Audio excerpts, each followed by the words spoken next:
Welcome, class. We are now going to outline a new kind of morality, different from what we've done before. And before we get into that, I just want to say one general point about our class. Since our class is a philosophy class, everyone we're reading gives reasons for why they think certain things are immoral and reasons why they think certain things are good or moral. So, how do I want to put this? A lot of people, everyone already has views on what's right or wrong before they ever take an ethics class, probably even before they hear about ethics in any form. There's certain things that they feel like are right or wrong.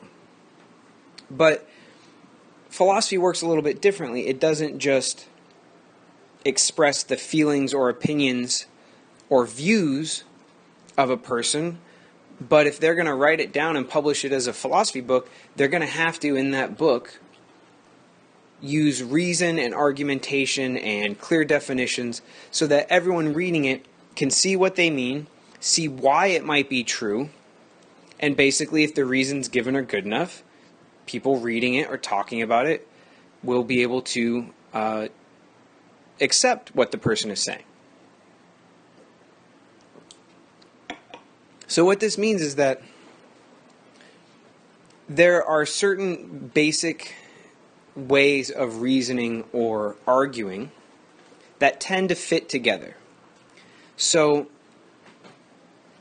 if you talk to Scruton, say, who's a follower of Aristotle, and you ask him any question, you can sort of predict what he's going to say.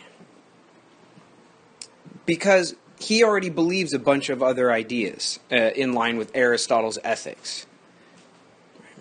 And he's tested those ideas, and so he feels like that they're true, and that he can use them to sort of process things in the world. But what that means is that Scruton doesn't come to a new question, like some new technological ethical issue, should we clone human beings? He doesn't come to it just out of the blue. He doesn't come to it from scratch every time and then just sort of try to figure out what makes sense. No, he comes in with a whole set of values and ideas and philosophical beliefs about the world. You go, okay, so what?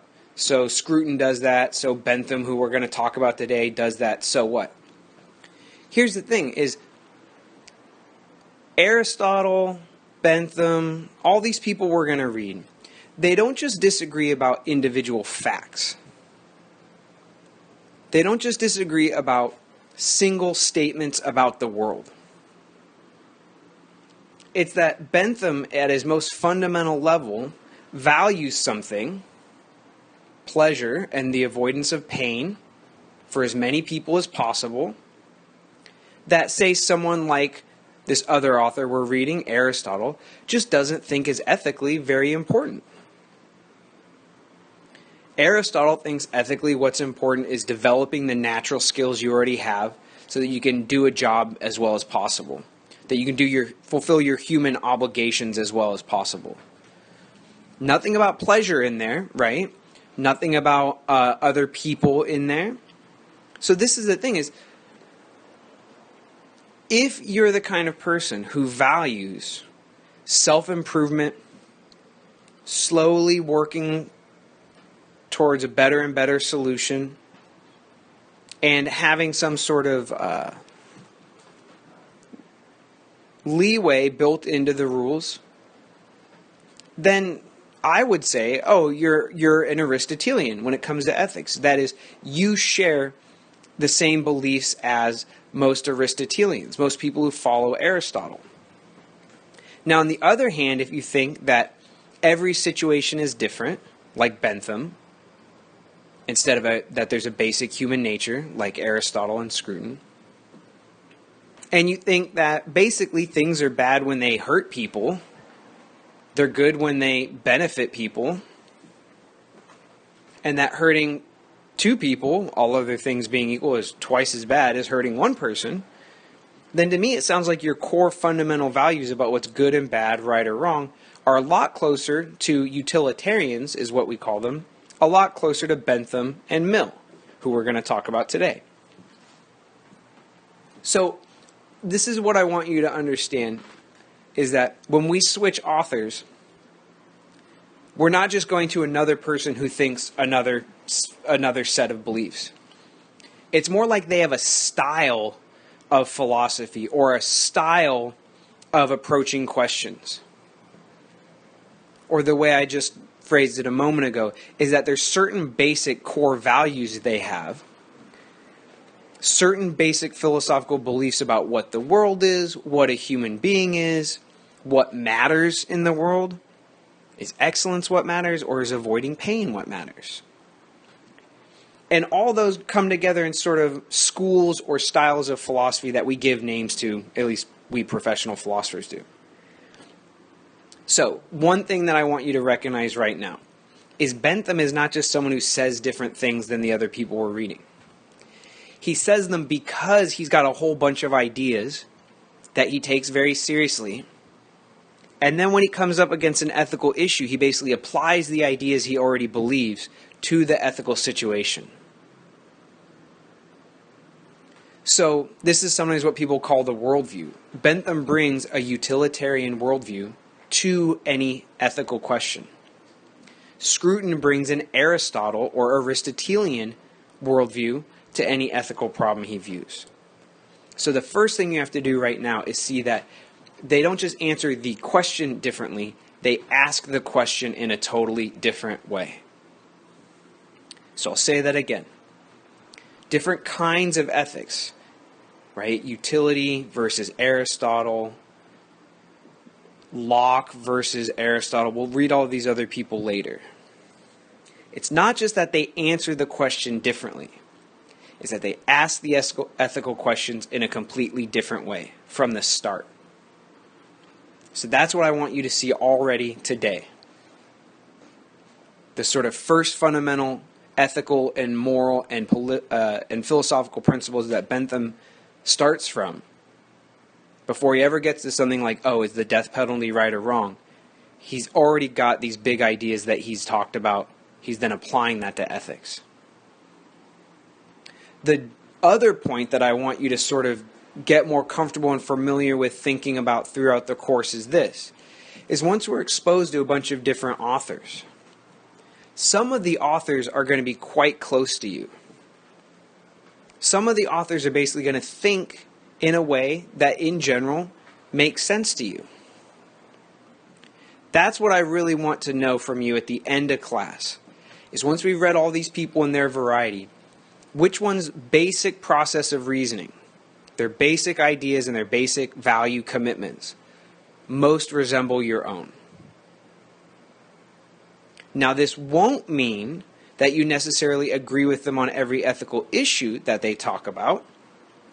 It's more like the process of thinking in general, not so much the narrow little result. Like you might agree with Mill, who we're going to read again later, on, say, free speech, but you might disagree with his specific ethical stance on prostitution or on the sale of alcohol to minors. Okay? So that's what I want you to do is by the end of the course, not yet, but say, oh, I'm like Mill, or I'm mostly like Bentham, all the different people we read.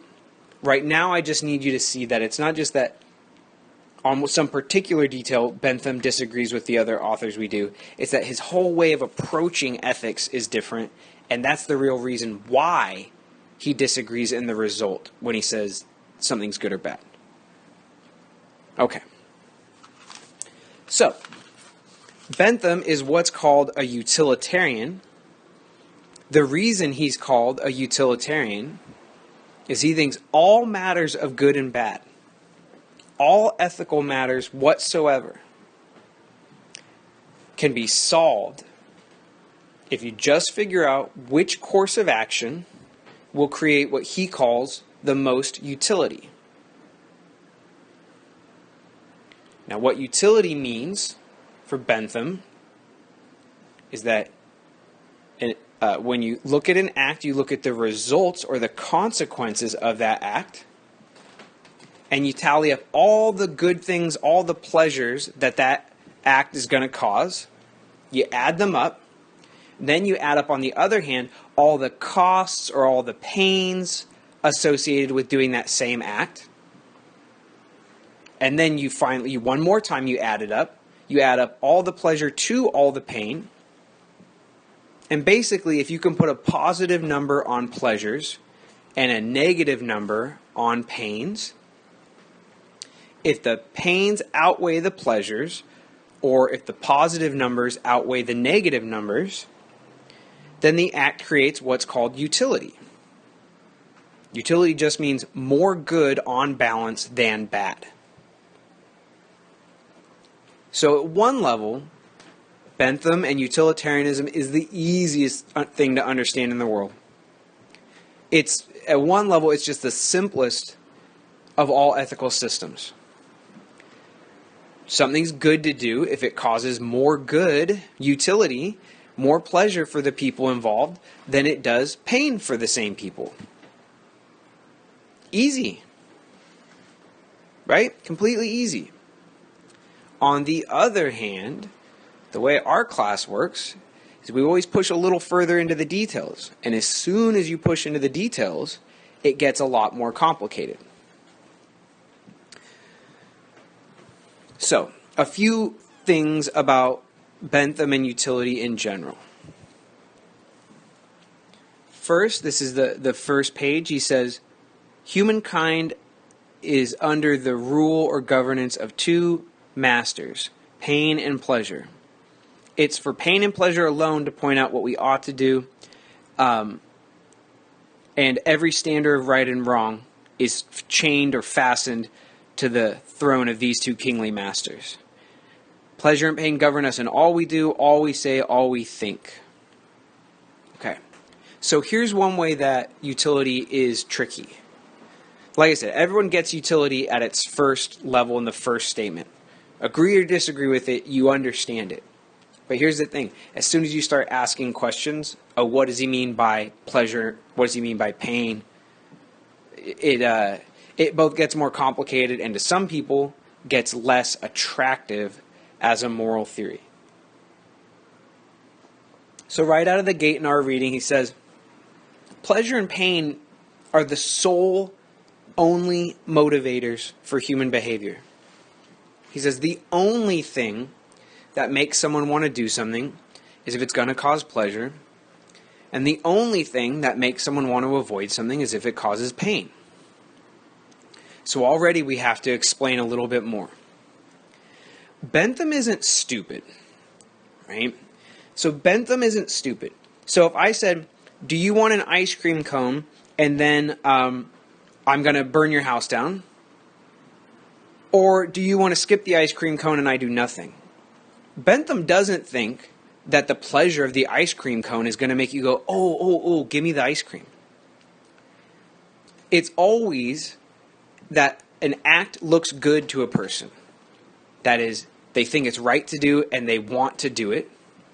If they think overall the pleasures and pains together, combined, add up to something good, then they'll want to do it.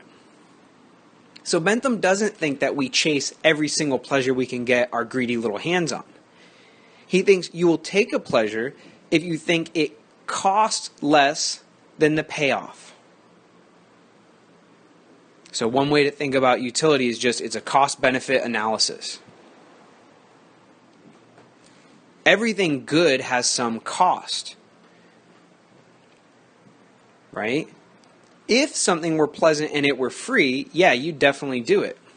But if something is pleasant and, I don't know, you have to lose your house in order to get it, you're going to say a little bit of pleasure from the ice cream cone, a whole bunch of pain and suffering from the burnt down house, add them together. Overall, the act isn't about pleasure then, is it? It's about pain overall. So, when Bentham says that pain and pleasure are our sole masters, he doesn't mean that you will run to the ends of the earth for any tiny little pleasure. Nor does he mean that any tiny little pain is going to scare you off of doing something. but that if looking at the overall situation, every consequence of the act, you see more pleasures than pains, you're going to want to do it. And you're going to call that thing good. So does that make sense? He's describing human psychology here, and he says we want pleasure, but overall pleasure. When you add up all the consequences, good and bad, if there's more good than bad, then it's what dictates our behavior to pursue the thing. Right? So often students will misunderstand Bentham on this, and they'll say, oh, Bentham's crazy. He'd say you shouldn't work because work is boring, which means it's a pain. What? He's crazy. No. Bentham says you shouldn't work 90 hours a week at a job you hate for low pay. And he says you should work at a job where you get respect and money and benefits and you enjoy the work. A little bit of pain because you still have to be there on time and your boss is sort of a jerk, for lots of benefits. Okay. So, that's one detail that is crucial. You see what a huge difference that would make. But before we go any further, I want to ask you all a question. And you have to pay attention to the exact way I asked the question. Okay? The exact way I want to ask the question is, do you think that only pleasure and pain are what guide people's behavior? Do you think that pleasure and pain are the only motivators in human life? The only good thing is overall pleasure, and the only bad thing is overall pain. Now, I hate to keep telling you, oh, this is what philosophy's like, this is what philosophy's like, but for a lot of you, this is your first philosophy class. In philosophy, you have to be very careful about the exact way that you phrase things, because we're talking about complicated issues here, and if we get the phrasing just right, we're more likely to find the right answer, or at least to not get into fights based simply on a misunderstanding about the words. And you can see, look at politics. People will get in nasty fights when they disagree about what's good and bad with each other. My claim as a philosopher is that if we were more careful about what we were asking and more careful about how we responded, we would still disagree about certain things, but one, we would disagree less. We'd come to realize that we have more in common than we think. Second, when we still disagreed, we wouldn't be such jerks about it. Right? We'd understand where the other side was coming from because we actually understood their words. And so when we disagreed with them, we would just think they were incorrect and not stupid or mean. So I think it's very important to be very careful when listening to others about exactly what they say, and then being very careful about how we phrase things in response. We avoid a lot of conflict and get a lot more done when we're careful with our words. So, as an example, notice that I did not ask you if pleasure motivates people. That would be a boring question, frankly, because it seems pretty obvious that pleasure motivates people. Or, in other words, that people like pleasure. Same for pain. It's pretty clear that most people are not into getting hurt. What I asked you is if those are the only things that motivate human behavior. So some people, not Bentham, but some other people are going to say, oh, no. People do things all the time for reasons that have nothing to do with pleasure or pain. So think about this. This is one of my favorite examples. You probably want kids someday. Most people do. But do you want kids because? Do you want kids for the sole reason, the only reason that you want kids? Is it because you think that overall they will cause you more pleasure than pain in your lifetime? One, I would say that's probably not what motivates you to want to have children. There's something else motivating you. Biological desire. Your parents will be disappointed in you if you don't. You just think they're cute or something. I would say those are the kinds of motivations that actually make you want it. Second point is this. I think you would be wrong if you estimated that children will cause you more pleasure than pain over the course of your life. They're expensive, which means extra pain from extra work. They can't do anything for themselves the first few years. And you always run the risk, which everyone knows, of having kids, that they will break your heart, that they'll get addicted to drugs or, run away when they're young or date some, really horrible person for years and years and years. I don't know. So anyways, what I'm saying is a possible counterexample is it seems that people do lots of things deliberately ignoring whether they think it'll cause more pleasure or pain. They just want to do them. They just think they're good. Another example would be something like people who sign up for the military. They make a giant sacrifice for themselves and their family, lots and lots of pain, and many of them just want to do it because they think it's the right thing to do, or they feel like they owe their country something, or they feel like freedom will be protected if the military is strong and they want to protect freedom. But when you probably like freedom too, right? When you think of freedom as a good thing, do you really think it's good because it produces more pleasure than pain? You very well might. But lots of people would say, no, I just think freedom is good no matter what. And that even freedom that leads to some pain is still good because it's good to be free. So I want to ask the question, and remember, it's a trickier question than it seems. It's more detailed and actually a little harder to say either yes or no to it. So think slowly and deeply about this. As usual, I want you to pause the recording now and really think about this. Can you think of examples of human behavior where you think the person is motivated to do them and or thinks the thing is good for reasons that are totally different than pleasure and pain? Same, you could ask about people avoiding things or calling them bad. Okay, so try to come up with counterexamples if you can of people doing things not because of pleasure and pain, but for some other reason.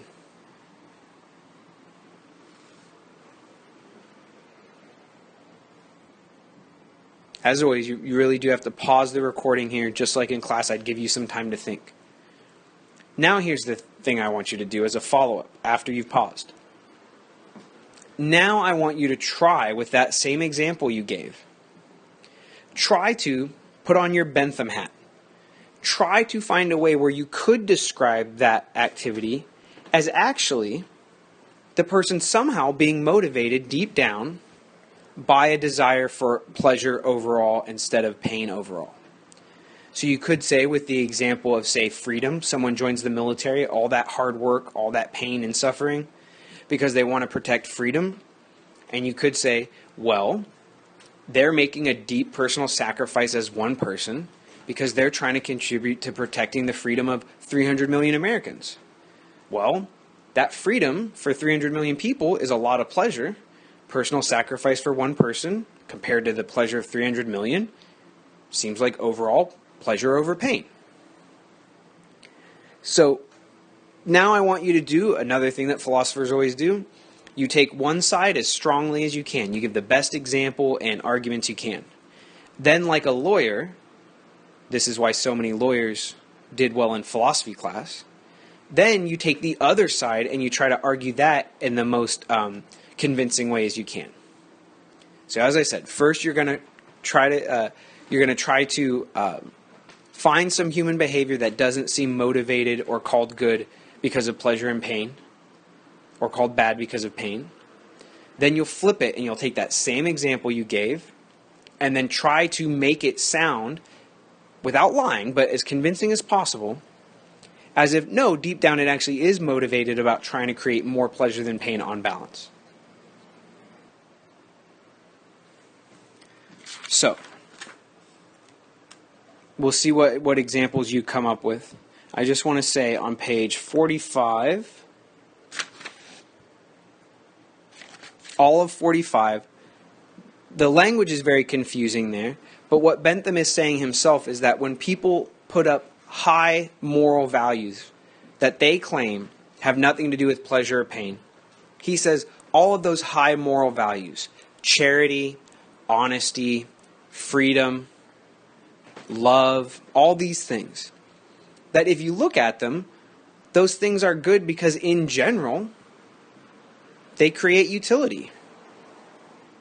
in general, charity causes pain a little bit to the rich and the middle class, and does a great deal of benefit to the very, very poor. Because $1 for you, given to $1 to someone who's literally starving, they get a lot more pleasure out of that than it cost you or pained you to give up a single dollar. We could say the same for freedom. Even though some people use their freedom to annoy and hurt others, most of us do pretty good stuff with it. Therefore, it's overall pleasurable to have freedom. Some costs, but outweighed by the immense benefits. So that section there is pretty darn confusing, but that's what he's on about there. As he says, give me an example of something that seems to not be about pleasure and pain.